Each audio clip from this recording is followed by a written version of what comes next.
Salawat dan salam tercurahkan selalu kepada junjungan kita Nabi Muhammad sallallahu alaihi wasallam dan juga kepada keluarganya serta seluruh sahabat beliau tanpa terkecuali. Pada pagi hari ini kita akan bahas suatu ibadah yang sangat mulia, yaitu ibadah sabar.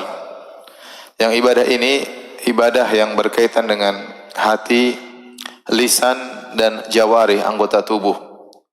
Karena seorang tatkala dia bersabar, ya, sabar dalam bahasa Arab namanya al-habs, menahan.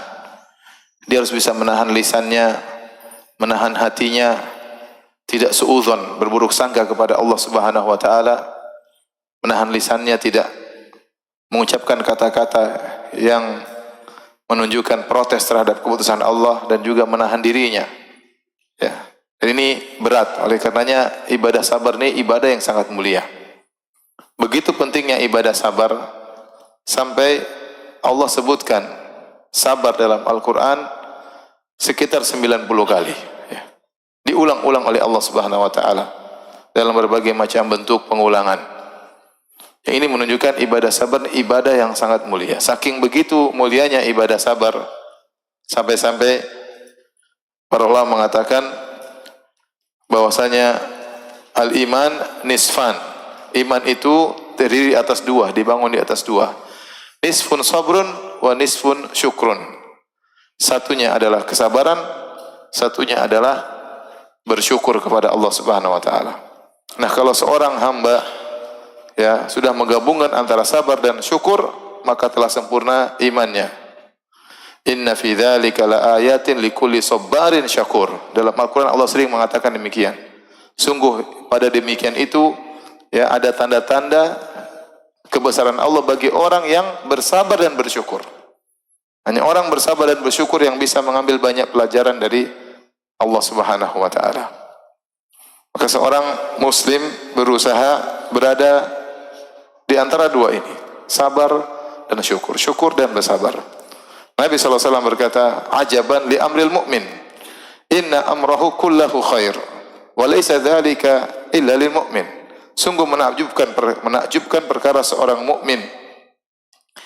Ya, sungguhnya seluruh perkaranya adalah baik dan itu tidak mungkin dialami kecuali oleh seorang mukmin. In asabahu sarra syakara fakana khairul lahu. Kalau dia mengalami hal-hal yang menyenangkan, syakar, dia bersyukur, fakana khairul lahu, itu yang terbaik baginya.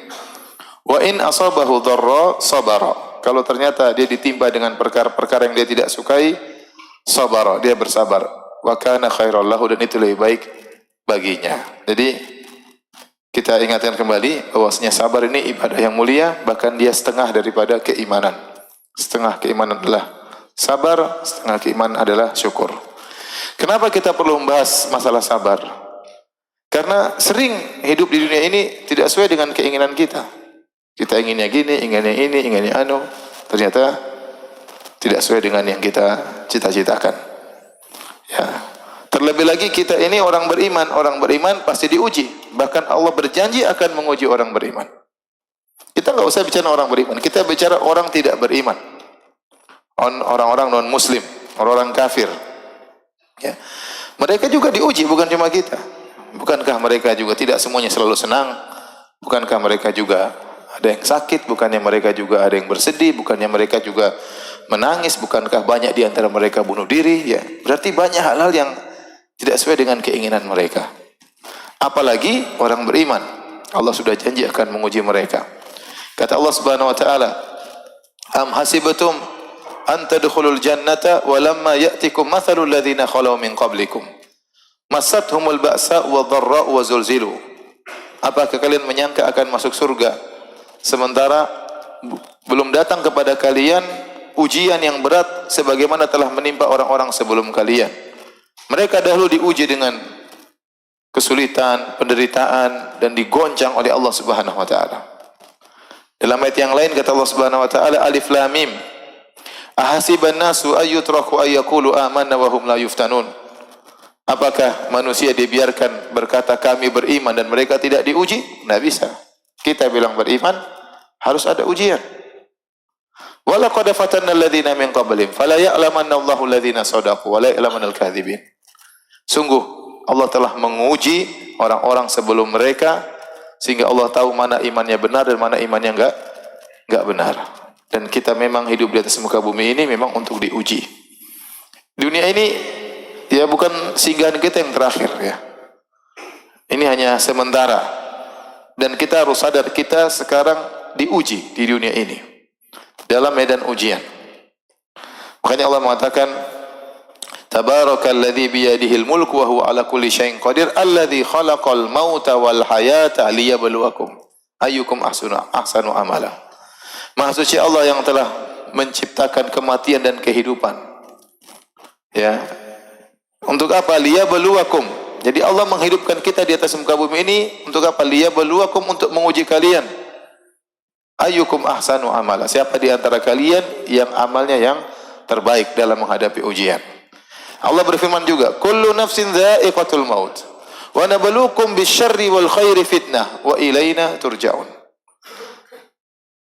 Kehidupan setiap yang bernyawa pasti akan merasakan kematian, dan kami uji kalian di dunia ini dengan kebaikan, dengan keburukan, dan ingatlah kepada kami kalian akan kembali. Sebenarnya ujian itu bukan cuma dengan keburukan ya. Kesenangan juga ujian ya. Tetapi konotasi kalau kita bilang ujian, orang memahami ujian itu selalu dengan kesulitan. Padahal Allah mengatakan wa nabluukum bisyarri wal khairi. Kami uji kalian dengan keburukan dan kami uji kalian dengan kebaikan. Kalau ujian dengan keburukan biasa, sakit, kekurangan harta, ya. Kemudian kelemahan tubuh, letih, kesedihan, tangisan, ini semua ujian ya. Dan ternyata Allah juga menguji dengan kebaikan. Contoh, kekayaan, kesehatan, waktu luang, ini juga ujian ya. Ya. Dan betapa sering orang diuji dengan kebaikan, mereka tidak lulus ya. Diuji dengan kebaikan, akhirnya sombong, diberi harta kekayaan akhirnya angkuh, diberi harta yang baik akhirnya lupa beribadah kepada Allah Subhanahu wa taala. Dan kebanyakan orang diuji dengan kesusahan, sabar. Ya, kebanyakan orang diuji dengan kesusahan, sabar. Oleh karenanya, dilihat dari kenyataan manusia yang diuji dengan kekayaan biasanya tidak lulus ujian. Yang diuji dengan kesulitan biasanya lulus ujian. Makanya Nabi SAW mengatakan, ittala'tu fil jannah. Aku melihat isi surga. Fawajadtu aktsara ahliha al-fuqara. Aku dapati kebanyakan penghuni surga orang-orang miskin. Kenapa? Karena mereka lah yang biasanya lulus ujian. Adapun orang diuji dengan kekayaan biasanya susah untuk lulus. Akhirnya lupa diri, sombong, angkuh dan yang lainnya ya. Ya. Maka kekayaan maupun kemiskinan adalah ujian. Ya, tapi kalau kita disuruh pilih diuji dengan apa? Kekayaan atau kemiskinan? Dengan kekayaan. Itu fitrah manusia, apalagi ibu-ibu ya. Tapi padahal kalau diuji dengan kekayaan susah lulusnya. Dan itu sudah jelas susah lulusnya. Kata Allah, innal insana la yatagha ar-ahu istaghna. Sungguhnya manusia itu akan melampaui batas. Kapan? Tatkala dia merasa dia sudah kaya. Udah. Betapa banyak orang kaya sombong. Padahal kata Nabi, la yadkhul jannata man kana fi qalbi mithqala dzarratin min kibr. Tidak masuk surga orang dalam hatinya ada kesombongan meskipun sebesar zarrah. Sombong dengan jabatan, sombong dengan mobilnya, sombong dengan HP-nya, sombong dengan rumahnya, sombong banyak ya. Kalau miskin apa yang mau dia sombongkan? Jadi kita harus tahu bahwasanya kekayaan adalah ujian, kemiskinan juga ujian. Tapi pembahasan kita kali ini tentang kesabaran ya, sabaran. Hadirin dan hadirat Allah Subhanahu wa taala. Dalam Al-Quran, tadi sudah kita sebutkan, Allah sebutkan sekitar 90 kata sabar. Dan Allah sebutkan berbagai macam model penyebutan sabar. Di antaranya, Allah Subhanahu wa ta'ala memuji orang-orang yang bersabar dalam banyak ayat. Allah puji mereka. Ya. Was-sabirina fil ba'sa, dan orang-orang yang sabar di dalam penderitaan. Wad-dharra, dalam kesulitan. Ya, Allah puji mereka. Kemudian juga Allah menyatakan Allah bersama orang-orang yang sabar. Wallahu ma'as sabirin. Sungguhnya Allah bersama orang-orang yang sabar. Innallaha ma'as sabirin. Sungguhnya Allah bersama orang-orang yang sabar. Jadi kalau kita sabar, yakin Allah bersama kita. Saya dulu punya mertua ya.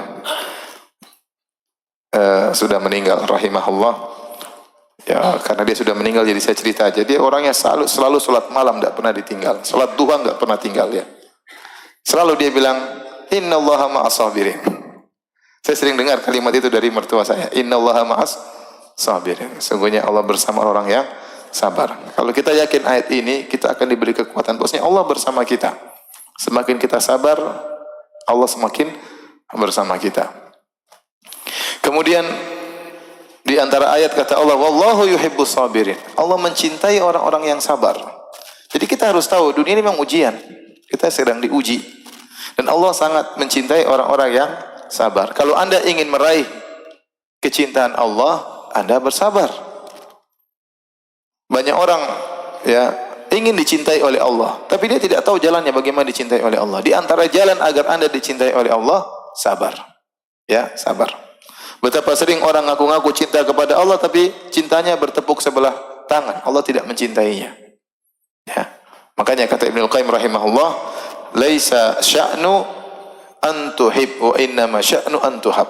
Perkaranya bukanlah engkau mencintai, tapi yang paling penting apakah kau juga dicintai?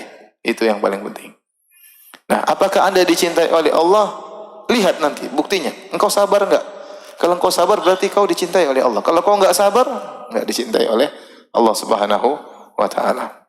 Namun ini memang berat ya. Betapa sering kita tidak sabar ya. Kemudian juga ya Allah sebutkan ya bahwasanya orang bersabar pahalanya tidak ada batasannya. Kata Allah, "Innama yuwaffas sabiruna ajrahum bighairi hisab."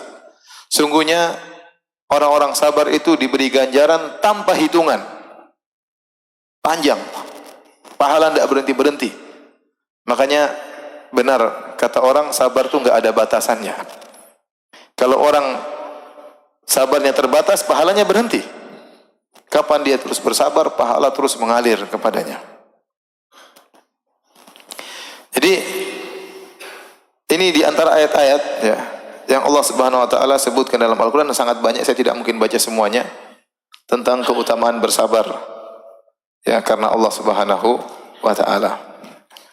Yang paling kita ya harapkan agar bisa dicintai oleh Allah. Kalau Allah sudah mencintai seorang hamba, tidak mungkin Allah mengazabnya. Kalau Allah sudah mencintai seorang hamba, tidak mungkin Allah mengazabnya ya. Oleh karenanya kalau kita diuji dengan hal yang tidak kita sukai, hendaknya kita bersabar. Dan saya ingatkan tadi, semakin beriman, tinggi iman seorang, dia akan semakin diuji. Ibarat pohon semakin tinggi, akan banyak angin yang menerpanya. Orang yang paling banyak ujiannya dalam kehidupan ini adalah para anbiya, para nabi. Karenanya dalam hadis kata Nabi SAW, "Asyaddun nasi bala'an al-anbiya." Orang yang paling keras ujiannya adalah para nabi.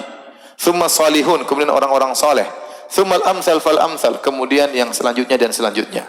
Yubtalar rajulu ala qadri imanihi, seorang diuji berdasarkan kadar keimanannya. In kana fi imanihi salabatun zida fi balaihi, kalau ternyata dia kuat imannya, Allah tambah ujiannya. Wa in kana fi imanihi riqatun khuffifa anhu, kalau ternyata imannya lemah, Allah kurangi kadar ujiannya. Makanya yang paling besar ujiannya Nabi SAW. Paling berat ujiannya. Bayangkan bagaimana ujian yang bertubi-tubi kepada Nabi tiada henti-hentinya SAW. Lahir dalam kondisi sudah yatim. Tidak punya bapak. Kemudian tinggal bersama ibu susuannya di Taif. Ya. Kemudian tinggal bersama ibunya sampai umur 6 tahun. Nabi SAW lagi pergi ke kota Madinah. Kemudian pulang dari Madinah menuju ke Mekah. Pulang ke kampungnya, di tengah jalan suatu tempat namanya Abwa, ibunya meninggal dunia. Nabi si kecil umur 6 tahun melihat ibunya sakit sampai meninggal dunia. Ini ujian berat. Kenapa meninggal di Abwa? Karena Abwa ini kota bukan di kampungnya Nabi, bukan juga di kampung keluarganya Madinah, di kampung yang asing. Bayangkan seorang anak kecil, ibunya meninggal di lokasi yang dia jauh dari paman-pamannya, jauh dari bibi-bibinya, jauh dari keluarganya. Itu yang dialami oleh Nabi SAW. Tidak ada orang bersama dia. Seandainya ibunya meninggal di Mekah, akan datang pamannya mungkin memeluknya. Jika ibunya meninggal di Madinah, mungkin banyak keluarganya juga di Madinah. Meninggalnya di Abwa. Dan Nabi masih kecil, umur 6 tahun. Setelah itu dirawat oleh kakeknya, Abdul Muttalib. Sampai umur 8 tahun, kemudian kakeknya pun meninggal dunia. Dipelihara oleh pamannya Abu Talib. Abu Talib miskin, bukan orang kaya. Makanya Nabi SAW sejak kecil sudah menggembalakan kambing. Bukan kambing milik dia, kambing milik orang-orang. Gembala kambing. Untuk apa? Membantu pamannya. Kemudian alhasil Nabi SAW akhirnya menikah dengan seorang wanita solehah yang bernama Khadijah, yang tidak pernah mengangkat suaranya. Hidup bersama Nabi 25 tahun, tidak pernah mengangkat suaranya di hadapan Nabi. Apa yang Nabi mau kerjakan, dia selalu nuruti. Ya, suaminya orang soleh. Bayangkan waktu Nabi SAW pergi ke Gua Hira, Nabi minta diberikan bekal. Nabi pergi naik atas gunung sekitar 600 meter, 700 meter, Nabi naik. Kemudian Nabi diam di situ, ingin mengenal dekat Allah Subhanahu wa taala. Nanti makanannya habis, Nabi turun lagi. Habis itu minta bekal lagi. Dikasih bekal, pergi lagi Nabi berhari-hari, makanannya habis, turun lagi. Minta bekal lagi. Semua itu berulang-ulang, istrinya tidak pernah ngomel-ngomel. Mas, ya udah sini aja Mas, udah di sini. Ngapain ke sana ke gunung sini Mas? Enggak pernah ngomel. Dikasih pergi. Sampai di atas, akhirnya Nabi ketemu malaikat Jibril. Waktu Nabi ketemu malaikat Jibril, Nabi pulang ketakutan. Ketemu istrinya Khadijah. Nabi mengatakan, Zammiluni, selimuti aku. Khadijah langsung ambil kain selimuti Nabi SAW. Tidak banyak omong, tidak bilang, Mas, ada apa Mas? Tunggu dulu Mas, cerita dulu, baru saya kasih apa? Kain. Enggak, langsung kasih kain. Bapak-bapak jangan bilang gue banget ya. Ibu-ibunya hadir sini ya. Jadi maksud saya, dia juga tidak bilang, kan saya sudah bilang, ngapain kamu ke gunung, sini aja, ngapain pergi-pergi. Enggak, Khadijah enggak pernah begitu. Enggak pernah ngangkat. Masa ini menggambarkan, saya bukan ingin mencela ibu-ibu, tidak ya. Saya ingin menggambarkan bagaimana cintanya Nabi kepada Khadijah, punya istri seperti itu. 25 tahun tidak pernah ngangkat suara. Tidak pernah teriak di hadapan Nabi sallallahu alaihi wasallam. Selalu nurut apa yang diinginkan oleh Rasulullah sallallahu alaihi wasallam. Kemudian di puncak-puncak kecintaannya kepada istrinya, waktu Nabi lagi berdakwah, diserang oleh kaumnya, dihina oleh kaumnya, tiba-tiba istrinya meninggal dunia. Maksud saya di situ. Ya, istri yang sangat dia cintai, tempat curhatnya. Dia keluar rumah semua orang maki-maki. Dia keluar rumah orang hina-hina. Butuh tempat curhat. Siapa tempat curhat terbaik? Istri. Nabi pulang ketemu istrinya, penenang hatinya. Tiba-tiba penenang hati tersebut meninggal. Betapa sedih Nabi SAW. Sampai tahun wafatnya Khadijah disebut oleh sebagian ulama sebagai tahun kesedihan. Karena itu sangat menyedihkan bagi Nabi SAW ditinggal oleh istrinya. Kemudian juga paman yang selalu ini membela dakwahnya meninggal dunia juga di tahun yang sama. Ini ujian Nabi SAW. Kemudian Nabi mengalami semua anaknya meninggal di zaman Nabi SAW. Anaknya yang meninggal setelah Nabi cuma satu, Fatimah radhiyallahu anha. Seluruh anaknya Abdullah, Qasim, Zainab, Ruqayyah, Ummu Kulthum, Ibrahim, Fatimah. 7 anak Nabi SAW yang meninggal setelah Nabi cuma Fatimah. Yang lain semua meninggal di zaman Nabi masih hidup. Bayangkan, anaknya satu demi satu meninggal. Berat. Kalau sudah kehilangan anak, coba jadi kayak bingung. Apalagi semuanya Nabi ikut menguburkan. Semuanya Nabi alami. Sampai waktu anaknya Ibrahim meninggal, masih sangat kecil, di pangkuan Nabi meninggalnya. Nabi ambil dia, kemudian waktu digendong oleh Nabi, anaknya menggeliat kesakitan. Terus meninggal di pangkuan Nabi, sampai Nabi menangis. Nabi berkata, Innal qalba la yahzan. Sungguh hati ini bersedih. Wa innal aina la tadma, dan sungguhnya mata ini mengeluarkan air mata. Wala naqulu illa bima yurdi rabbana. Namun kami tidak akan berkata-kata kecuali yang mendatangkan keridhaan Allah Subhanahu wa taala. Wa inna bi firaqika ya Ibrahim la mahzunun. Sungguh kami dengan kepergianmu wahai putraku Ibrahim, kami sangat bersedih. Di Nabi diuji. Kemudian diusir dari kaumnya, dikatakan orang gila, dukun, penyihir, tersihir, ya. Dilempar sama kaumnya, terluka sampai darah, berlumuran darah, mengusap darah dari wajahnya. Dan banyak ujian Nabi sallallahu alaihi wasallam. Kalau kita bilang satu persatu, sangat banyak. Ini bahkan Nabi kalau sakit, panasnya 2 kali lipat. Waktu Nabi akan meninggal dunia, sebagian sahabat datang. Kemudian Nabi sudah diselimuti, panasnya tembus sampai ke selimut Nabi sallallahu alaihi wasallam. Kemudian sahabat berkata, "Ya Rasulullah, panasmu sungguh luar biasa." Ya, kata Nabi sallallahu alaihi wasallam, "Sungguh kami para nabi diuji 2 kali lipat daripada kalian." Kalau panas 2 kali lipat. Kenapa bisa demikian ya Rasulullah? Karena pahala kami 2 kali lipat. Memang ujian berat Nabi sallallahu alaihi wasallam. Jadi itulah, demikian juga para ulama, kalau kita baca sirah perjalanan mereka, berat kehidupan mereka penuh dengan ujian. Sampai-sampai Imam Syafi'i rahimahullah taala, ulama masyhur, ulama mazhab Syafi'i, pendiri mazhab Syafi'i, sampai dia pernah mengucapkan suatu syair yang menunjukkan betapa banyak ujian yang dia hadapi. Dia berkata, "Mihanuz zamani kathiratun la tanqadi wa sururuhu ya'tika kal a'yadi." Kata Imam Syafi'i, sungguhnya ujian zaman ini sangat banyak, datang silih berganti. Dan kesenangan-kesenangan di zaman ini hanya datang sesekali seperti hari raya. Menunjukkan bagaimana beratnya Imam Syafi'i diuji, ujian silih berganti. Dan demikianlah kata Nabi SAW, "Inna Allah idha ahabba qawman ibtalahum." Sungguhnya kalau Allah mencintai sebuah kaum, Allah uji mereka. Allah uji mereka, ya. Karena Allah ingin derajat mereka naik, Allah ingin dosa-dosa mereka diampuni, sehingga mereka dikasih ujian yang silih berganti tiada henti-hentinya, ya. Dari sini mau saya, hadirin hadirat subhanahu wa ta'ala, kalau kita ini beriman, sudah siap diuji. Kita tidak minta, "Ya Allah uji saya." Jangan berdoa gitu, ya. "Ya Allah uji saya, ya Allah. Ya Allah bikin saya sakit, ya Allah. Ya Allah bikin suami saya poligami." Jangan, berat. Jangan, itu enggak gampang begitu, ya. Jangan minta ujian, tetapi ya kata Nabi sallallahu alaihi wasallam, "La tatamannau liqa'al adu." Jangan kalian berkeinginan bertemu dengan musuh. Fa idza laqitumuhum fasbiru. Kalau kalian bertemu dengan musuh, sabar. Tapi jangan minta-minta mau ketemu musuh. Jangan cari masalah. Tapi kalau datang masalah, sabar. Sabar, itu maksudnya. Ya, kita enggak minta ujian, tapi ujian pasti datang, enggak mungkin tidak. Siapapun kita, ya. Dan ujian kalau sudah datang tidak mengenal mau tua, mau muda, mau kaya, mau miskin, ya. Semuanya diuji. Bukan cuma orang miskin yang diuji. Raja-raja juga diuji. Antum jangan kira hanya kita aja yang mencret. Raja-raja juga mencret, ya. Mereka juga sakit. Apakah mereka tidak pernah menangis? Mereka juga menangis. Apakah mereka tidak pernah pusing? Mereka juga pusing. Saya masih ingat, saya punya kawan, dia tukang pijitnya gubernur di Madinah, orang Indonesia. Jadi kadang-kadang dia naik pesawat pribadi sama gubernurnya. Jadi dia memang tukang pijit pribadi gubernur Madinah.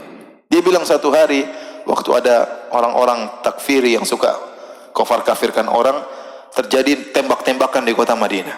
Dia punya pemahaman semua orang kafir. Tembak-tembakan sampai terjadi peperangan antara polisi dengan mereka. Itu gubernur, kata teman saya, 3 hari nggak bisa tidur. Tukang pijitnya tidur aja biasa. Jadi maksud saya, semua orang diuji.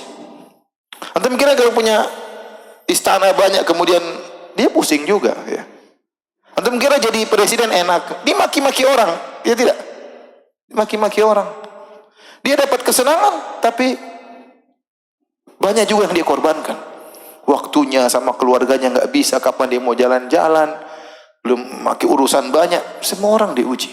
Semua orang diuji. Jadi jangan Anda bermimpi hidup tanpa ujian. Kalau Anda selama masih hidup pasti diuji. Kalau tidak ingin diuji, ya mati aja.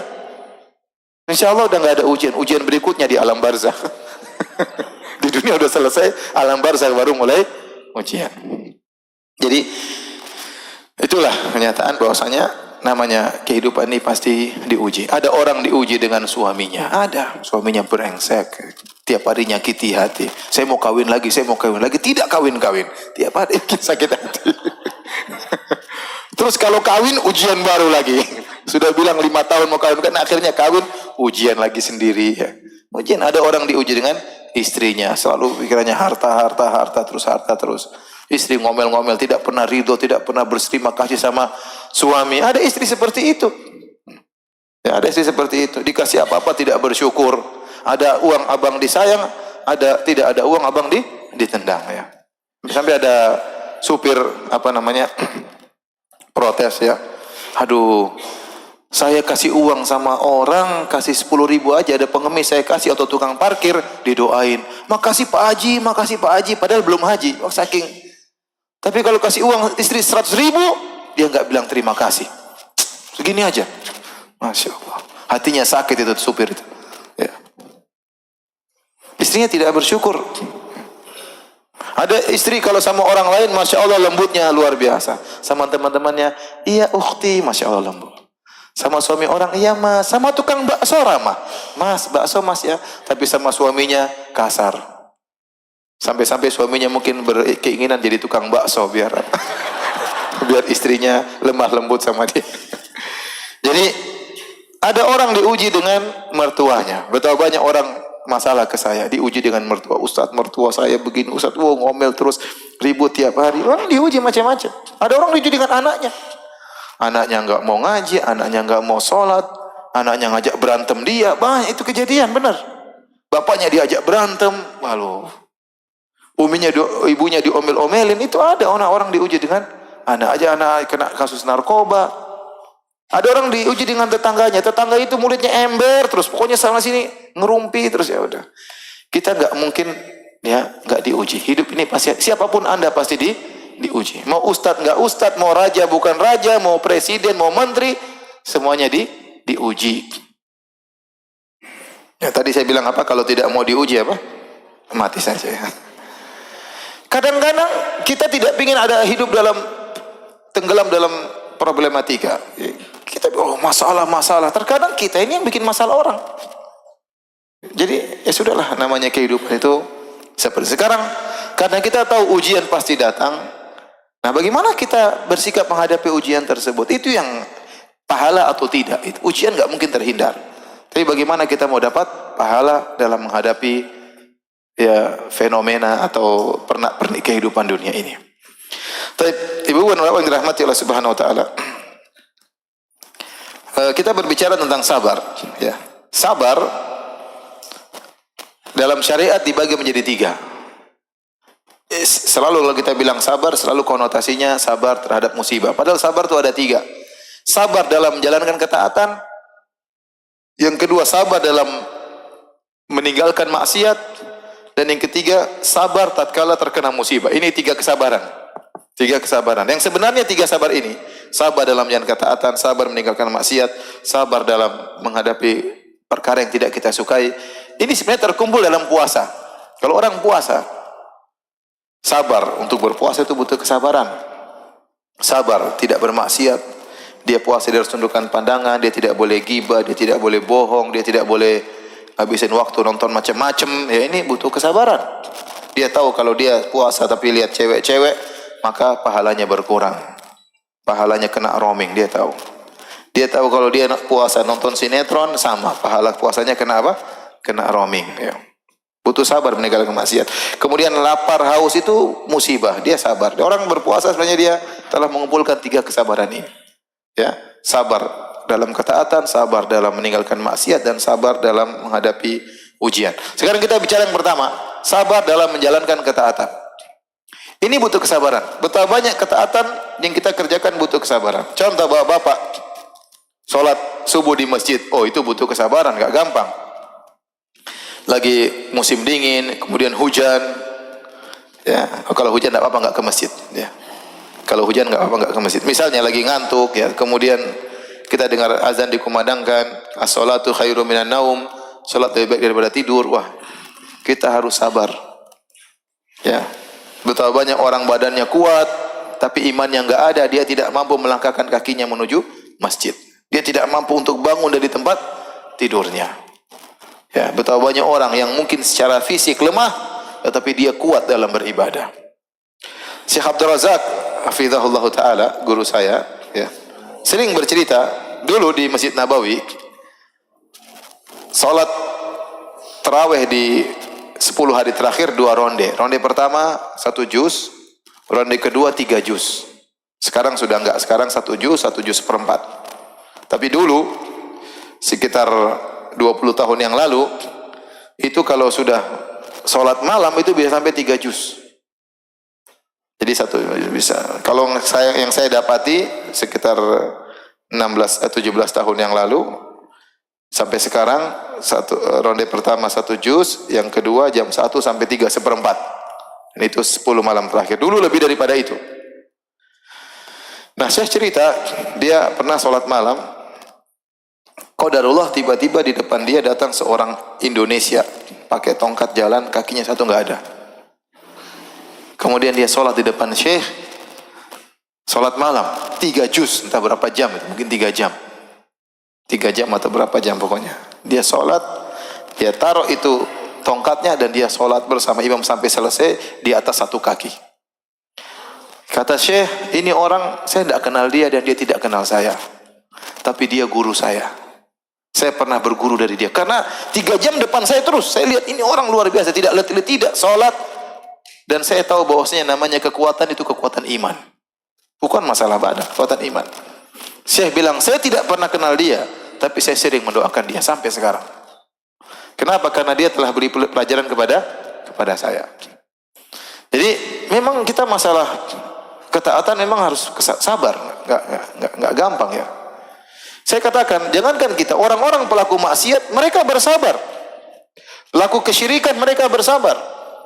Sampai Allah sebut dalam Al-Quran, kata mereka, animshu wasbiru ala alihatikum, berjalanlah dan bersabarlah untuk menyembah berhala-berhala kalian. Suruh sabar, mereka saling mewasiatkan. La tadharuna alihatakum wa la tadharuna waldan wa la suwa'an wa la yaghutha wa ya'uq wa nasra. Mereka saling berwasiat, jangan sekali-sekali kalian tinggalkan kesyirikan kalian. Teruslah sembah berhala-berhala tersebut. Apa kata Allah juga dalam surat Al-Furqan? Ya. Kata Allah Subhanahu wa taala, ya. Wa idza ra'auka iyattakhidunaka illa huzwa. Ahadha alladhi ba'atha Allahu rasula in kada la yudhilluna an alihatina laula an sabarna 'alaiha. Kata Allah Subhanahu wa taala, kalau orang-orang musyrikin melihat engkau wahai Rasulullah, mereka ngejek engkau. Kata mereka, inikah nabi yang diutus Allah? Masa nabi kayak begini? In kada la yudhilluna an alihatina. Hampir-hampir si Muhammad ini membuat kita tersesat meninggalkan sembahan-sembahan kami. Kalau bukan kita bersabar. Kita bersabar, syirik itu sabar. Ada seorang Syekh, dia cerita, dia pergi ke belantara Afrika, off-road, kemudian dia harus berjalan berkilo-kilo, kadang berhari-hari lewat lumpur, lewat hutan, untuk berdakwah di tengah hutan. Dan dia menyangka dia sudah sabar luar biasa dalam berdakwah. Ya, dari hidup mewah di Arab Saudi, kemudian lewat tempat seperti itu. Ternyata sampai di tengah hutan, dia dapati ada wanita misionaris sudah di sana tinggal. Sabar mana dia atau wanita itu? Lebih sabar wanita itu dalam menyebarkan kekufuran, menyebarkan kesyirikan, mengajari orang untuk menyembah manusia. Sabar enggak? Sabar. Ternyata orang-orang non-muslim juga apa? Sabar. Non-muslim itu kan kafir, tak? Iya kan? Non-muslim itu kafir. Ya, saya sering bilang non-muslim itu kafir. Bahasa syariatnya kafir. Non-muslim juga nggak apa-apa. Tapi maknanya adalah kafir ya. Karena non-muslim di akhirat di non-surga ya. Kalau sudah di non-surga, non-stop. Baik. Jadi maksud saya, orang jangankan bukan kita aja yang berinfak, bersabar, berinfak apa enggak butuh sabar, butuh kesabaran. Kadang-kadang kita pelit, butuh kesabaran. Ini kita infak, ini kita simpan buat kita, aku enggak hilang. Kalau kita kasih orang hilang, uang selesai. Kita mati, uang kita udah bukan off, sudah selesai. Kita enggak bisa lagi berinfak. Tapi kalau kita berinfak, itu berarti kita menyimpan harta buat kita. Tabungan akhirat. Tabungan akhirat. Kita safety buat kita itu. Ya. Bukan cuma kita yang bersabar, kata Allah Subhanahu wa taala, innal ladzina kafaru yunfiquna amwalahum liyasuddu an sabilillah fasayunfiqunaha thumma takunu alaihim hasratan thumma yughlabun wal ladzina kafaru ila jahannama yuhsyarun. Kata Allah, sungguhnya orang-orang kafir mereka berinfak di jalan syaitan untuk menghalangi jalan Allah Subhanahu wa taala. Fasayunfikunaha, sungguh mereka akan berinfak. Ayat ini turun tatkala terjadi perang Uhud, di mana orang-orang kafir Quraisy setahun penuh dia kumpulkan duit untuk menyerang kota Madinah. Kumpulin duit untuk berinfak. Mereka berinfak, bukan cuma kita. Nah, kalau orang-orang kafir berinfak, kenapa kita orang muslim tidak berinfak? Para pelaku maksiat juga bersabar dahulu. Kalau ada misalnya komunitas, ya. Sekarang zaman sekarang alhamdulillah orang jilbaban di mana-mana. Dulu saya masih sekolah di Papua SMP, jarang orang satu sekolah jilbab cuma 1-2 orang aja. Itu pun Senin Kemis jilbabnya. Ya, kalau mau tidak semuanya berjilbab ya. Bisa begitu. Orang dulu kalau ada suatu komunitas yang baik, kalau komunitas ini mau rusak bagaimana caranya? Ada perempuan yang sabar. Perempuan itu mungkin datang dari kota, pulang kampung. Kamu itu padahal baik-baik, perempuan-perempuan mungkin berjilbab.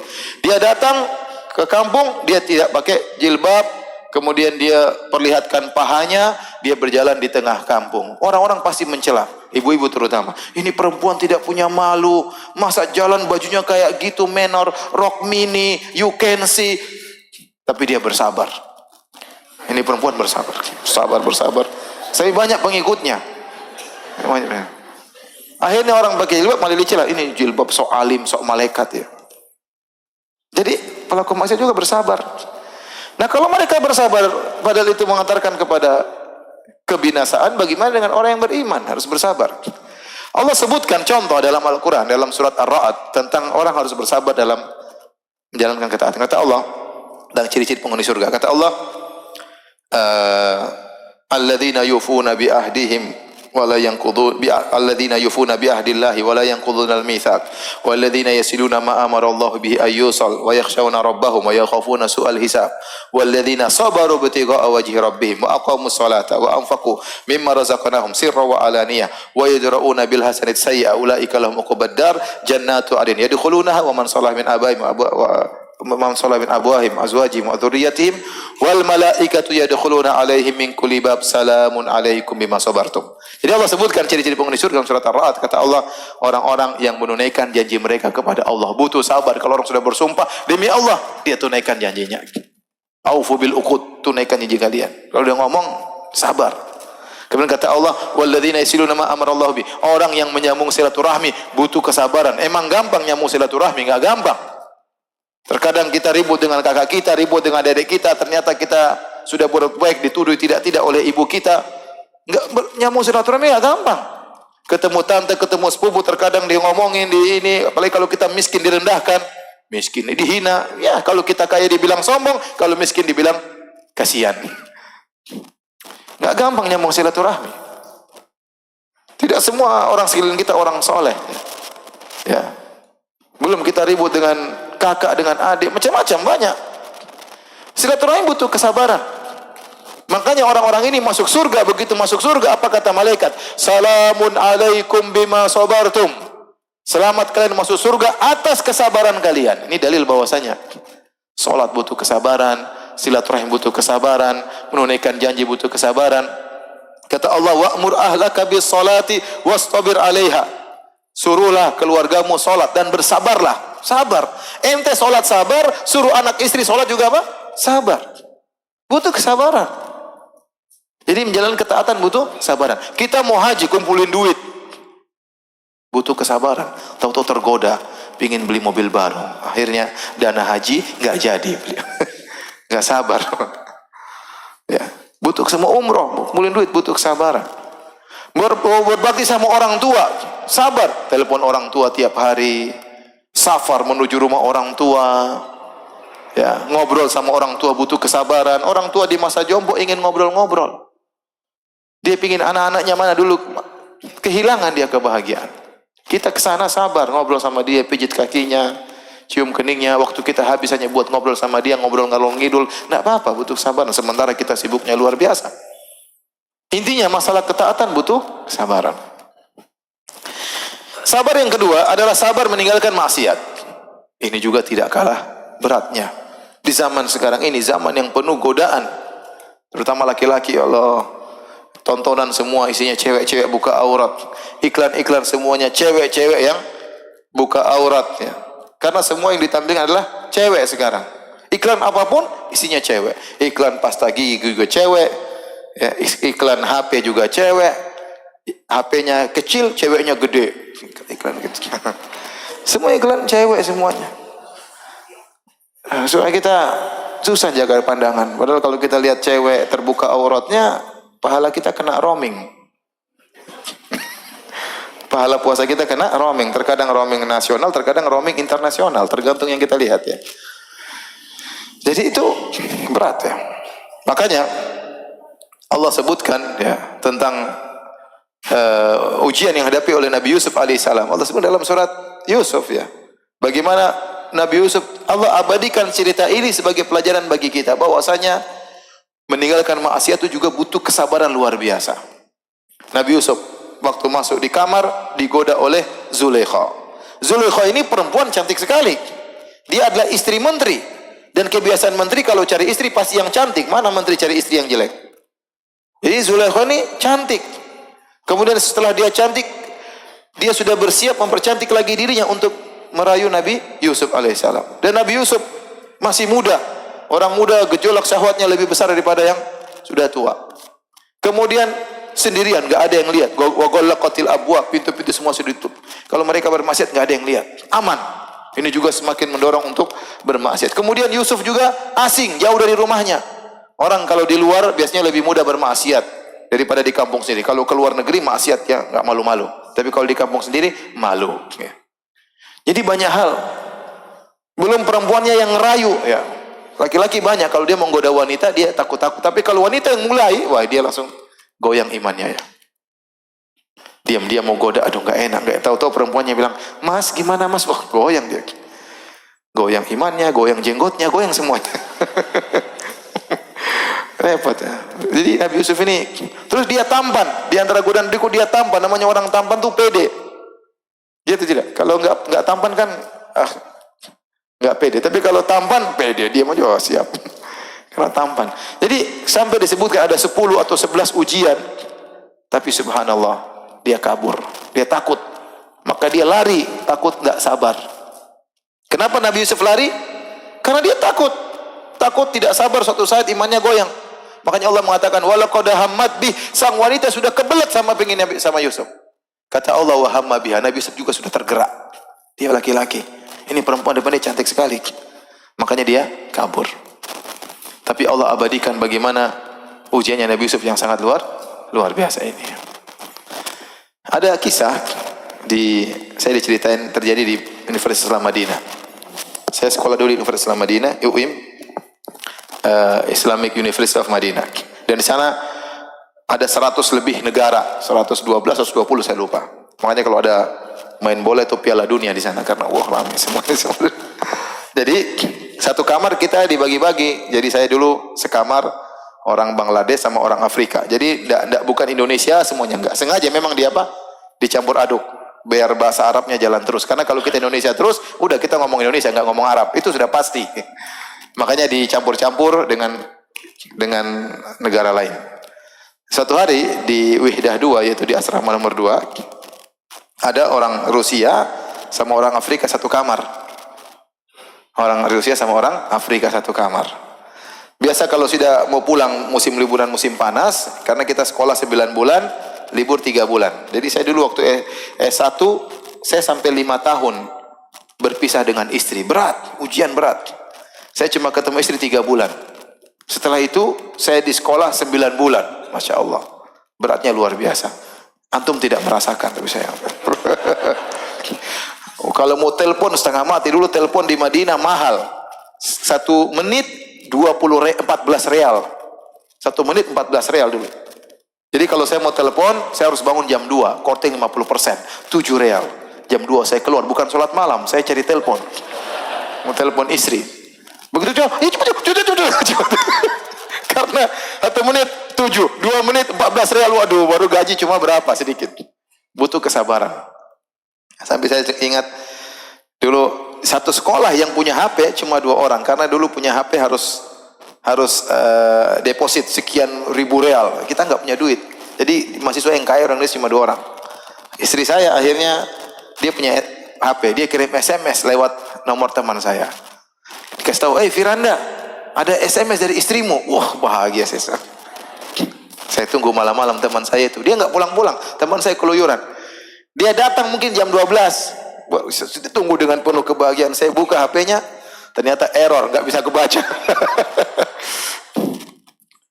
Ya, jadi intinya ini sekedar anu aja ya. Intinya kita 3 bulan pulang ya. Saya begitu 9 bulan sekolah, 3 bulan pulang, balik lagi sekolah 9 bulan, balik lagi tahu-tahu sudah punya anak, pulang lagi sudah punya anak. Itu gitu. Saya nggak pernah lihat anak saya lahir bagaimana. Pokoknya pulang sudah punya anak lagi, udah pulang udah punya anak lagi. Alhamdulillah istrinya masih itu aja ya. Baik. Nah intinya ini di kamar ada Afrika, ada Rusia. Rusia kan putih. Rusia ini dia pingin pulang, maka dia beli jilbab, abaya untuk istrinya. Lah, kemudian sampai di kamar dia coba, dia pakai abaya. Pakai abaya, pakai cadar. Lagi dia coba pakai cadar, tahu-tahu temannya Afrika masuk ke kamar. Dia gini. Kata Afrika tadi, enggak. Lari-lari sampai jatuh dia. Masya Allah. Ini imannya kuat. Padahal jenggot mungkin segini. Makanya kita kasih gelar Yusuf Afrika ini. Ini sekedar. Maksudnya berat ujian. Ya, kita laki-laki zaman sekarang. Orang kalau mau ganggu laki-laki gampang. Tinggal WA, kirim gambar, kirim apa. Ya namanya setan menggoda. Apalagi kata orang, rumput tetangga lebih hijau daripada rumput sendiri. Orang lain saja, istri kita lebih cantik, kemudian ada perempuan kurang cantik, setan bisa menghiasi seakan-akan perempuan itu lebih cantik daripada istri kita. Apalagi memang dia lebih cantik daripada istri kita. Bahaya. Jelek aja bisa kelihatan cantik, apalagi memang lebih cantik. Waduh, rusak. Makanya seorang bertahu kepada Allah, sabar. Sabar dalam meninggalkan kemaksiatan. Di antara sabar dalam cara meninggalkan kemaksiatan, ulama sebutkan 3. Kita meninggalkan maksiat karena khauf, karena takut, meninggalkan maksiat karena malu, dan meninggalkan karena cinta. Karena takut, karena malu, karena cinta. Takut kita diazab. Kita lagi pacaran sama cewek, sama istri orang, tahu-tahu kita meninggal, repot. Lagi maksiat tahu-tahu ketabrak mobil, dan betapa banyak orang begitu lagi maksiat meninggal dunia. Banyak. Saya betapa banyak kasus orang meninggal lagi berzina, meninggal dunia. Banyak kejadian seperti itu. Kita nggak tahu kapan malaikat maut mencabut nyawa kita. Ya, kita tahu-tahu lagi bermaksiat, lagi lihat yang haram-haram, lagi hubungan sama cewek, tahu-tahu meninggal. Oh, sudahlah. Su'ul khatimah. Su'ul khatimah. Ibu-ibu juga gitu, sabar. Kalau jangan suka ngomel-ngomel suami ya. Sabar, lagi ngomel, kamu tuh mas, tahu-tahu kena jantung kan bahaya. Su'ul khotimah itu jelek. Jadi sabar. Jadi pertama kita meninggalkan maksiat, takut dengan azab. Ya, inni akhafu in asaitu rabbi adzaba yaumin azim. Kata Nabi SAW, sungguhnya aku takut kalau aku bermaksiat kepada Rabbku dengan azab yang pedih. Ini yang pertama. Yang kedua, agar kita mudah meninggalkan maksiat, kita malu sama Allah Subhanahu wa taala ya. Makanya Nabi Yusuf alaihissalam waktu dirayu sama Zulaikha, dia berkata, innahu rabbi ahsana mathwaya. Sungguhnya Rabbku telah berbuat baik kepadaku. Kita ingat betapa banyak nikmat yang Allah berikan kepada kita. Kata Allah Subhanahu wa taala, alam naj'al lahu ainain wa lisana wa syafatain. Bukankah kami telah berikan kepada dia 2 mata? Kita gunakan lihat yang haram. Wa lisanan wa syafatain, diberikan lidah. Untuk apa? Untuk mengingat Allah, bukan untuk maki-maki orang, merendahkan orang, menghina orang, bukan untuk itu. Bukankah Allah telah berikan kau rumah, istri, anak? Lihat banyak orang yang setengah mati, yang susah. Ingat, malu sama Allah Subhanahu wa taala. Malu nikmat yang Allah berikan kepada kita, kita gunakan untuk membangkang perintahnya. Jadi ini salah satu cara buat kita nggak jadi maksiat. Kita ingat nikmat-nikmat. Nikmat-nikmat ini bisa dicabut oleh Allah sewaktu-waktu. Kata Allah Subhanahu wa taala, kata seorang penyair, "Idza kunta fi ni'matin far'aha, fa inna dzunuba tudhhibun ni'am." Kalau kau sedang dalam kenikmatan, maka jagalah. Jagalah gimana? Jangan bermaksiat. Sungguhnya maksiat itu bisa menghilangkan apa? Menghilangkan kenikmatan. Cara ketiga agar bisa meninggalkan maksiat dengan mahabbah, kita cinta kepada Allah Subhanahu wa taala. Kita cinta sama Allah. Bukti kita cinta, Allah bilang jangan dekat. Kalau kita cinta sama Allah, kita ikuti perintah Allah. Kalau kita cinta sama istri, istri minta apa saja kan kita penuhi. Istri bilang, "Mas, minta duit dong beli ini," kita berikan. Kenapa? Kita cinta. "Mas, jalan-jalan ke sana dong, Mas." Biayanya besar, kita keluarin duit. Kenapa? Karena kita cinta. Ya. Allah Subhanahu wa taala menyuruh kita jangan begini, jangan begini, jangan begini. Kalau kita cinta kepada Allah, kita lawan ya hawa nafsu kita demi untuk menyenangkan yang kita cintai, itu Allah Subhanahu wa taala. Ini di antara hal-hal yang disebut oleh para ulama agar bisa bersabar meninggalkan kemaksiatan. Yang ketiga, yang ini yang sering dikatakan sabar adalah sabar tatkala terkena musibah yang tidak kita sukai. Ini butuh kesabaran. Ya, banyak hal yang kita terjadi yang tidak sesuai dengan rencana kita, tidak sesuai dengan cita-cita kita. Itu banyak dalam kehidupan ini. Kita mau begini nggak jadi, kita mau begini nggak jadi. Ya, betapa banyak nahkoda ingin berlabuh, angin tidak sesuai dengan yang dia inginkan. Arah angin tidak sesuai dengan yang dia inginkan. Maka dia harus melawan angin tersebut. Dia harus tetap berlayar dengan penuh kesabaran. Dan kita ingat bahwasanya hidup ini adalah ujian. Nah, bagaimana kalau kita ditimpa dengan perkara yang tidak kita cintai? Bagaimana cara kita bersabar? Banyak hal. Al-Imam Ibn Taimiyah rahimahullah ta'ala punya buku judulnya Qaidatun fi Sabar. Dia sebutkan 20 cara bagaimana kita bersabar. Tapi nggak mungkin saya bahas semuanya ya. Ya, karena saya bahas nanti buka puasa baru selesai. Kita sebutkan beberapa aja. Di antaranya ibu-ibu dan bapak yang dirahmati Allah Subhanahu wa taala, kalau kita ingin bersabar, pertama kita yakin bahwasanya semua yang terjadi sudah ditakdirkan. Tidak mungkin kita hindarkan. Kata Nabi sallallahu alaihi wasallam, "Inna Allaha kataba maqadiral khalaiq qabla an yakhluqas samawati wal ard bi 50,000 sanah." Allah telah mencatat takdir seluruh manusia 50.000 tahun sebelum Allah ciptakan langit dan bumi, sudah dicatat. Kata Nabi, "Rufi'atil aqlam wa jaffatis suhuf."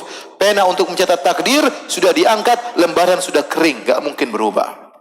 "Fama akhta'aka lam yakun liyusibak." Apa yang meleset darimu tidak akan kau dapatkan. "Wa ma asabaka lam yakun liyukhti'ak." Apa yang akan mengenaimu tidak bisa kau hindari. Ada orang sekarang maki-maki kita, ini sudah ditakdirkan 50.000 tahun sebelum menciptakan langit. Ada suami kita menceraikan kita, sudah ditakdirkan, sudah mau apa, enggak bisa. Istri kita selingkuh, sudah ditakdirkan.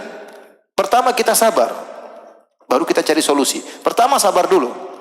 Bukan sabar berarti pasrah, enggak. Sabar maksudnya terima itu sudah takdir dan kita cari solusi. Jangan sampai dibayangkan sabar itu pasrah, enggak. Sabar itu cari solusi. Makanya Allah mengatakan, "Fasbir kama sabar ulul azmi minar rusul." Bersabarlah engkau wahai Muhammad sebagaimana para ulul azmi minar rusul, para rasul yang memiliki azam. Azam itu bahasa Arab artinya tekad. Jadi para rasul itu mereka memiliki dua sifat, sifat sabar dan azam. Kata para ulama maksudnya selain mereka bersabar, tetap mereka berazam untuk terus apa? Mencari solusi. Mereka dimaki-maki, tetap bersabar dalam berdakwah. Jadi sabar tidak menafikan ikhtiar, tidak menafikan usaha. Tapi yang pertama kita sabar. Ini sudah ditakdirkan 50.000 tahun sebelum Allah ciptakan langit dan mau diapain? Gak mungkin meleset. Gak mungkin meleset. Suami kita selingkuh, ini sudah ditakdirkan. Gak mungkin. Kita mau apapun tidak mungkin keluar daripada garis yang di atas. Allah sudah, yang di atas sudah menggariskan, sudah kita nggak bisa lewat. Ini membuat kita sabar. Yang kedua, hadirin Allah Subhanahu wa taala. Tatkala kita terkena musibah, yakinlah bahwa setiap musibah yang menimpa kita itu akan mengurangi dosa-dosa kita. Akan mengurangi dosa-dosa. Selama kita bersabar menghadapinya. Tapi kalau kita tidak bersabar, percuma. Musibah tersebut tidak bernilai pahala bagi kita. Waktu ada seorang ibu, anaknya meninggal dunia. Dia menangis di kuburan. Dia menangis di kuburan. Maka kemudian Nabi datang. Nabi tegur, "Ya hadhihi, ihtasibi wasbiri." Nabi bilang, "Wahai sang ibu, sabarlah dan carilah pahala dari musibah yang menimpamu." Maka ibu ini marah. Dia tidak tahu yang negur dia Nabi. Dia mengatakan, "Ilaika anni, jauhi aku. Lam tusab bi musibati." Kau tidak mengalami apa yang aku rasakan. Dia tahu Nabi anaknya meninggal semua. Nabi juga rasakan apa yang dia rasakan. Tapi dia tidak lihat siapa yang tegur. Dia mengatakan, pergi kau tidak merasakan apa yang aku rasakan. Nabi mengatakan, ya hadza isbiri wahtasibi, sabar dan carilah pahala. Kemudian dia lihat, oh ternyata Nabi. Dia, maaf ya Rasulullah, maaf. Rasulullah katakan, innamas sabru inda sadamatil ula. Sabar yang sungguhnya tatkala pertama kali terkena musibah, itu sabar yang sungguhnya. Itu yang pahalanya besar. Makanya kita dapat musibah pun langsung kita bilang, innalillahi wa inna ilaihi raji'un. Allahumma ajurni fi musibati hadza wa akhlufni khairan minha. Hafal doa tersebut. Segalanya milik Allah. Diriku, hartaku, anakku, suamiku, semuanya milik Allah. Kalau Allah ingin ambil, terserah Allah Subhanahu wa taala. Ya Allah, berilah aku pahala dengan musibah ini dan gantilah lebih baik. Jadi bukan sekedar terkena musibah kita dapat pahala, enggak. Tapi kita kapan dapat pahala? Kalau kita bersabar baru dapat pahala. Kalau kita kena mencak-mencak maki sana maki sini enggak dapat pahala. Innal insana khuliqa halu'a, idza massahu sarru jazua. Sungguhnya manusia itu suka berkeluh kesah. Kalau dikasih kesulitan maki-maki, marah-marah, itu sifat manusia, tidak dapat pahala. Kata Allah, innal insana li rabbih lakanud. Sungguhnya manusia itu kanut. Kanut itu apa? Suka berkeluh kesah. Kata Hasan al-Basri, yansan ni'am wa yadhkur masaib. Yang dia ingat hanya musibah-musibah, dia lupa nikmat yang dia rasakan. Dia baru sakit sebulan, Allah kasih dia kesehatan 7 tahun, dia lupa. Dikasih sakit setahun, dia maki-maki, marah-marah. Coba ente dikasih sehat selama ini, ente dikasih miskin berapa tahun, ente kaya lama sekali. Tapi yang dia ingat, yang susahnya itu, Allah tidak sayang sama saya, kenapa saya sudah ini, saya sudah sholat, saya sudah ini, itu. Seperti itu. Tak boleh seperti itu. Jadi, kalau kita terkena musibah, harus kuatkan, langsung kita bilang, inna lillahi wa inna ilaihi raji'un. Allah mengatakan apa? Fabasyiris sabirin. Berilah kabar gembira kepada wabasyiris sabirin. Berilah kabar gembira kepada orang-orang yang sabar. Alladzina idza asabatum musibatun qalu inna lillahi wa inna ilaihi raji'un. Orang-orang yang jika terkena musibah, mereka segera berkata, inna lillahi wa inna ilaihi raji'un. Kami ini milik Allah dan kami akan kembali kepada Allah. Ya.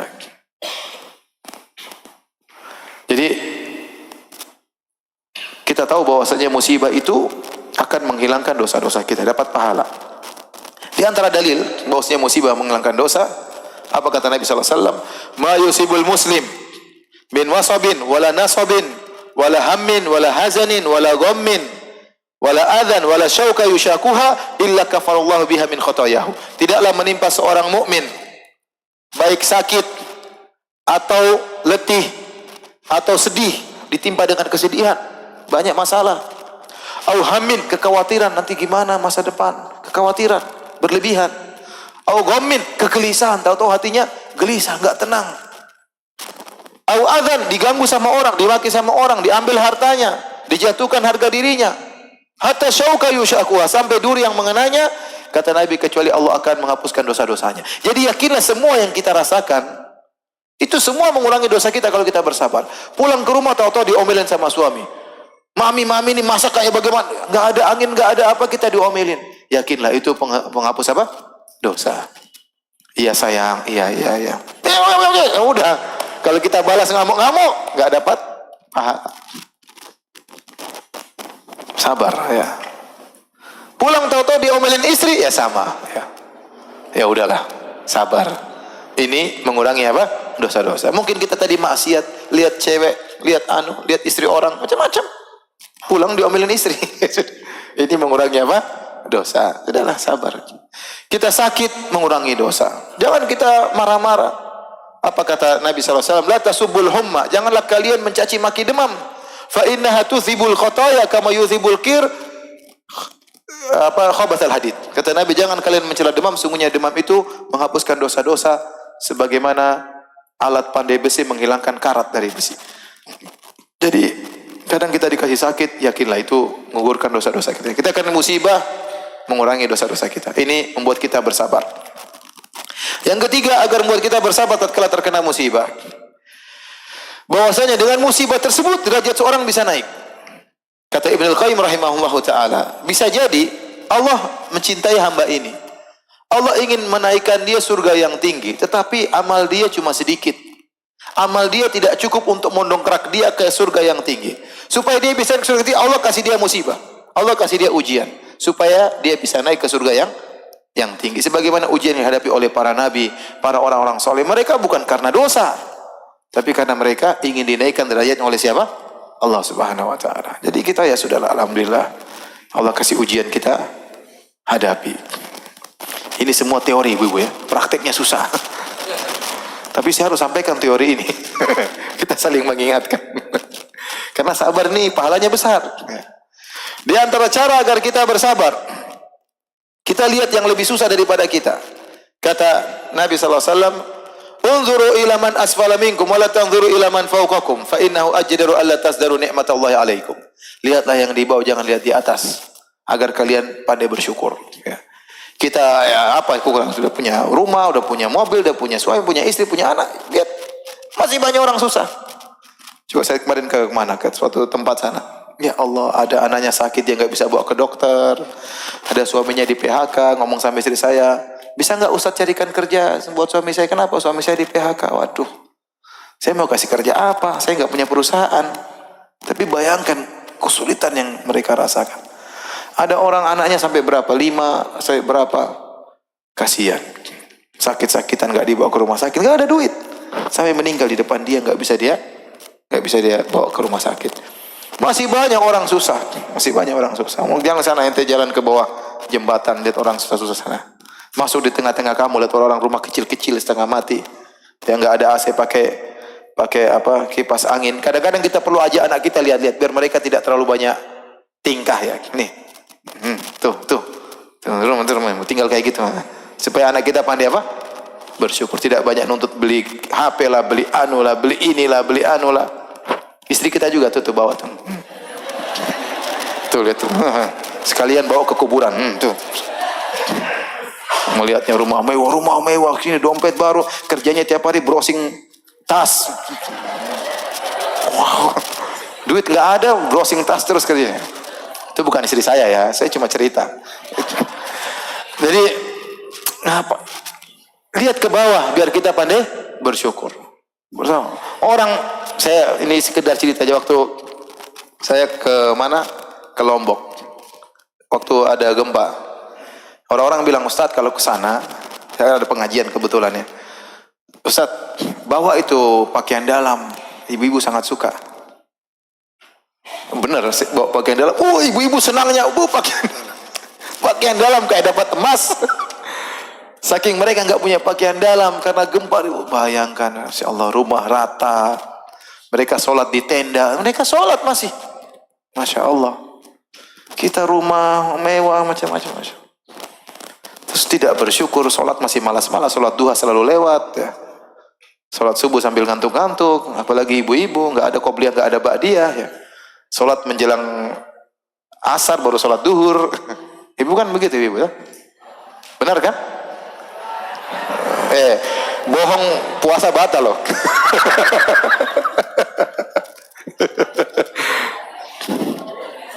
Enggak, ibu-ibu soleh-soleh insya Allah. Apalagi Puri Bintaro insya Allah. Ibu-ibu puri-puri semua. Ya. Jadi lihat di bawah agar kita bersabar. Kita ini sudah banyak nikmat. Apa lagi mau kita? Masih banyak orang lebih susah daripada kita.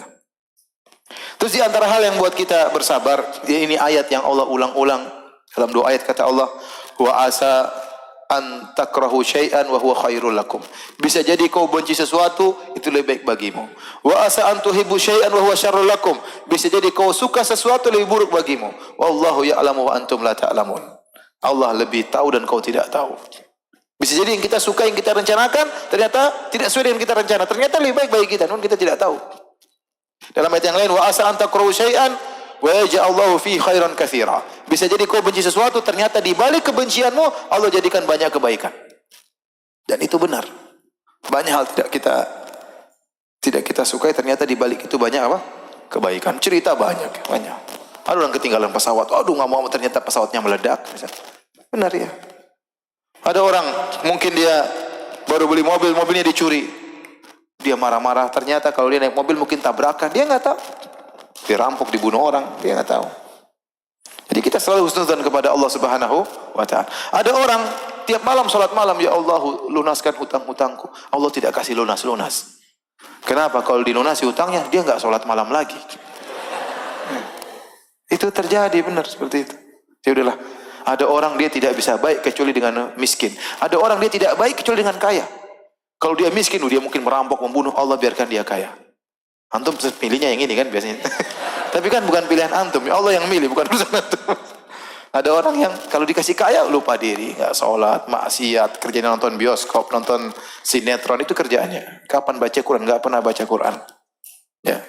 Dia nggak tahu waktunya habis buat macam, tahu-tahu meninggal dunia, nggak punya bekal ketemu Allah. Bekalnya cuma tas, sepatu, apalagi. Ya, mobil ini, mobil anu ini, lipstick, liven, apa macam-macam. Bekal ketemu, ya Allah Subhanahu Wa Taala. Oleh karenanya bisa jadi kita membenci sesuatu ternyata lebih baik bagi kita. Ada suatu ilustrasi yang disebutkan entah benar atau tidak, tapi ilustrasi saja, jangan dianggap benar cerita ini. Jadi ada seorang menteri yang selalu kalau ada kena musibah dia selalu bilang al khair khiratullah, yang terbaik pilihan Allah. Selalu dia ngomong begitu. Al khair khiratullah, yang terbaik pilihan Allah Subhanahu Wa Taala. Apa musibah? Dia datangi orang tersebut, kata dia ingatkan yang terbaik pilihan Allah. Sampai suatu hari dia di sisi raja, tahu-tahu raja tangannya keputus. Sang menteri bilang kepada sang raja, yang terbaik pilihan Allah. Raja marah, kurang ajar, jadi saya putus. Penjarakan ini menteri. Dipenjarakanlah menteri tersebut.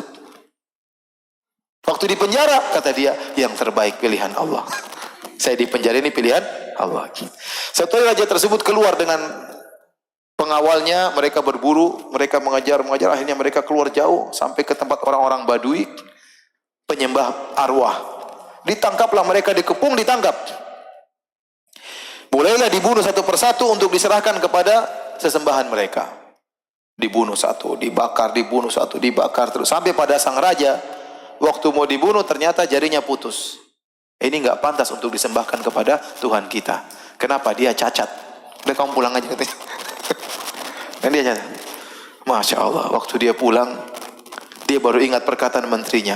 Yang terbaik pilihan siapa? Allah. Benar ini, ternyata ini hilang, ini ternyata. Akhirnya dia pulang ketemu menteri, bilang, ya menteri benar perkataanmu, yang terbaik adalah pilihan Allah. Tapi saya mau tanya, kamu waktu di penjara kenapa kau bilang yang terbaik kamu di penjara? Kata dia, raja, kalau saya tidak di penjara, saya temani kamu, saya juga dibunuh di sana. Ini segala ilustrasi ya. Artinya maksud saya, seorang husnudzan kepada Allah Subhanahu Wa Taala, apa yang menimpanya, ya sabar. Bisa jadi dia diuji dengan istri yang suka ngomel, dia dilatih bersabar. Pahalanya banyak tiap hari. Kenapa tiap hari diomelin siapa? Istri. Sabar. Oh, kau memang menjadikan saya banyak pahala. Tapi ingat, bukan berarti bersabar. Saya katakan jangan sampai salah paham. Sabar berarti pasrah. Sabar itu bukan pasrah. Sabar itu mencari apa? Solusi. Kalau kita punya istri suka ngomel, kita nasihati. Tapi kita tetap bersabar. Ya, bersabar menghadapi ujian, berdoa kepada Allah Subhanahu Wa Taala. Kemudian yang terakhir, hadirin Allah Subhanahu Wa Taala, kalau kita punya masalah, pertama kali kita keluhkan kepada Allah. Jangan keluhkan kepada manusia. Itu nomor 2, nomor 3, nomor 10. Kita cari solusi, keluhkan. Dan keluhkan itu bukan berarti kita... Jadi ada orang gini, dia mengeluhkan Allah kepada manusia. Dia sekarang lilit utang. Aduh, kenapa saya takdirnya begini? Berarti kan dia mengeluhkan Allah sama orang. Itu tidak benar seperti itu. Tidak boleh kita mengeluhkan Allah sama orang. Kita boleh cerita, tapi kita cari solusi. Bukan mengeluh tentang takdir kita. Enggak, itu namanya kita mengeluhkan Allah kepada orang. Jadi kalau kita terkena musibah, pertama kita keluh, tempat mengeluh adalah Allah. Allahul mustaka, Allah tempat kita mengeluh. Dan kalau kita mengeluh kepada Allah, itulah kesabaran. Kita tidak keluhkan kepada orang. Ya akhi, ya ukhti, kalau kita keluh sama orang terus kita datang sama orang, aduh saya ini susah gini-gini, orang bilang sabar, begitu. Saya dililit utang gini-gini, apa dia mau kasih duit sama kita? Enggak kan? Dia bilang sabar. Yang pertama kita keluh kepada Allah, dan itulah yang dilakukan oleh Nabi Yakub alaihissalam. Waktu kehilangan Nabi Yusuf, entah Nabi Yusuf kemana, maka dia berkata, innama ashku bathi wa huzni ilallah. Sungguhnya aku menyampaikan keluhanku dan kesedihanku hanya kepada Allah Subhanahu wa Ta'ala. Wa a'lamu minallahi ma la ta'lamun. Aku tahu apa yang kalian tidak ketahui. Sabar dia. Sampai disebutkan Nabi Yakub diuji sampai 40 tahun tidak ketemu Nabi Yusuf. Padahal dia begitu cinta kepada Nabi Yusuf alaihissalam. Allah menguji seorang pada perkara yang sangat dia cintai. Nabi Ibrahim diuji dengan Ismail, Nabi Yakub diuji dengan siapa? Nabi Yusuf. Dan kata para ulama, kata Hasan Al-Basri, di zaman itu orang yang paling imannya tinggi, yang paling dicintai Allah adalah Nabi Yakub. Itu pun dia diuji. Jadi bukan berarti kalau kita diuji berarti Allah benci sama kita. Buktinya orang yang paling dicintai zaman itu adalah Nabi Yakub, dan dia yang paling diuji. Diuji untuk dipisahkan dari orang yang sangat dia cintai. Sampai Nabi Yakub saking menangisnya tiap hari, kata Allah, wa biyaddat aina minal huzni fahuwa kadhim. Saking dia nangis tiap hari, matanya pun buta karena saking sedihnya. Ya, dia tidak ngeluh sama anak-anaknya, dia sabar, tapi dia mengeluh selalu kepada Allah.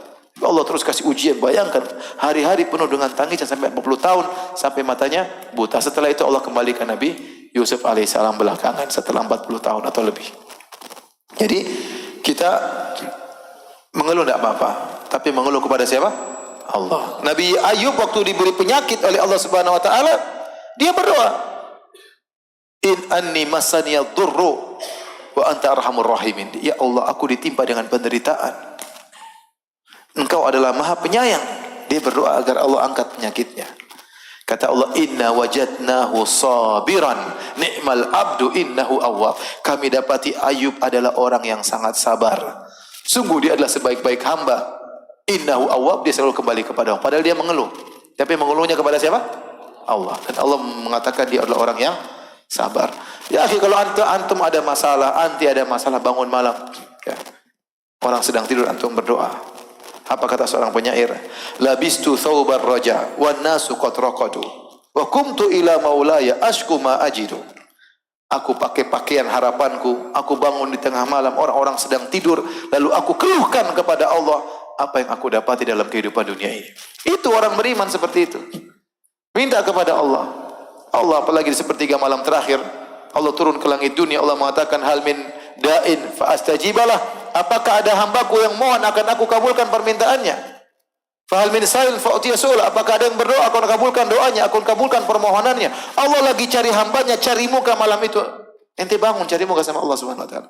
Minta sama Allah. Pasti Allah kasih solusi. Dan ingat yang terakhir kata Allah, wa may yattaqillaha yaj'al lahu makhraja. Barang siapa yang bertakwa kepada Allah, pasti Allah kasih solusi. Orang beriman tidak mungkin tidak diuji. Orang beriman pasti diuji. Dan orang beriman kalau diuji pasti ada solusi. Enggak mungkin enggak ada solusi. Kalau enggak ada solusi, takwa kita enggak beres. Mungkin kita sering bermaksiat diam-diam, mungkin kita sering bangkang suami, mungkin kita macam-macam, mungkin kita zalimi orang, mungkin kita tipu orang, mungkin kita sakiti orang, mungkin mulut kita ember sehingga sakiti orang, kita enggak tahu. Mungkin status kita menyakiti orang sehingga enggak ada solusi. Kita enggak bertakwa. Tapi kalau kita beriman pasti ada apa? Takwa. Demikian saja Bapak dan Ibu yang dirahmati Allah Subhanahu wa taala. Semoga Bapak dan Ibu dijadikan sebagai orang-orang yang sabar dalam menghadapi segala musibah. Demikian, kalau ada yang bertanya saya persilahkan. Wallahu taala a'lam bissawab. Alhamdulillah.